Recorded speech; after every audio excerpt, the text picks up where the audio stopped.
मैं India alliance के साथ जीतता तो पूरी जिंदगी, चंद्रशेखर ने बताया क्यों नहीं लिया सपा कांग्रेस का साथ। नमस्कार दोस्तों, जनता की आवाज़ हरदोई में आपका स्वागत है। अगर आप हमारे न्यूज़ चैनल पर नए हैं तो हमें सब्सक्राइब जरूर करें। चंद्रशेखर आज़ाद ने कहा, जीतने के बाद मज़ा तो तब आता है जब सब आपके खिलाफ हों। सब खिलाफ थे, इसीलिए जीत का आनंद कुछ और है। हमारे लोगों में बड़ी खुशी है।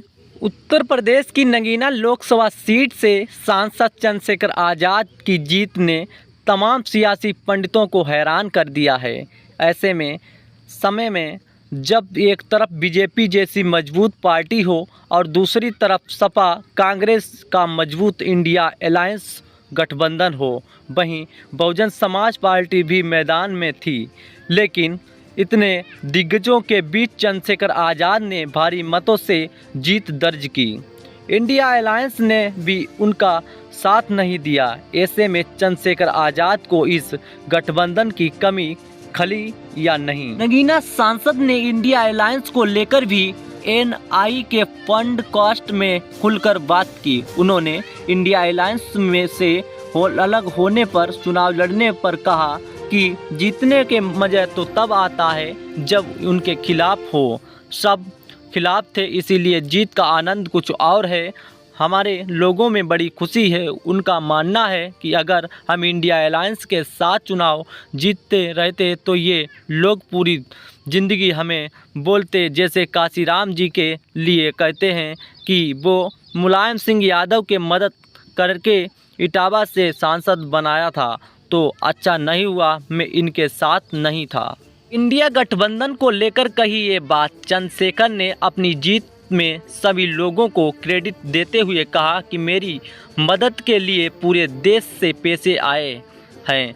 लोगों ने अपनी मेहनत की कमाई मुझे चुनाव लड़ने के लिए दी है। हमारे देश में चुनाव लड़ना इतना आसान नहीं होता। चुनाव के लिए बहुत पैसे चाहिए होता है, लेकिन भीम आर्मी के सदस्यों और देश भर से लोगों ने मुझे पैसा दिया है। चंद्रशेखर आज़ाद ने इस दौरान खुद को वोट कटवा कहने पर सवाल उठाए और कहा कि इंडिया अलायंस भी ये दावा नहीं कर सकता है कि मैंने उसके वोट काटे हैं। उन्होंने कहा कि हम सिर्फ 2 सीटों पर ही चुनाव लड़े हैं।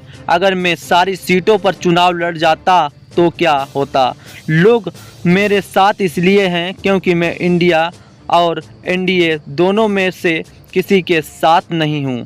बता दें कि लोकसभा चुनाव से पहले चंद्रशेखर आज़ाद को इंडिया गठबंधन से एक सीट मिलने की चर्चाएं जोरों शोरों से चल रही थी, लेकिन आखिरी वक्त में समाजवादी पार्टी के अध्यक्ष अखिलेश यादव से उनकी बातचीत टूट गई और फिर उन्होंने अकेले ही चुनाव लड़ने का ऐलान कर दिया था। चंद्रशेखर न सिर्फ ये चुनाव मजबूती से लड़ा, बल्कि बड़े अंतराल से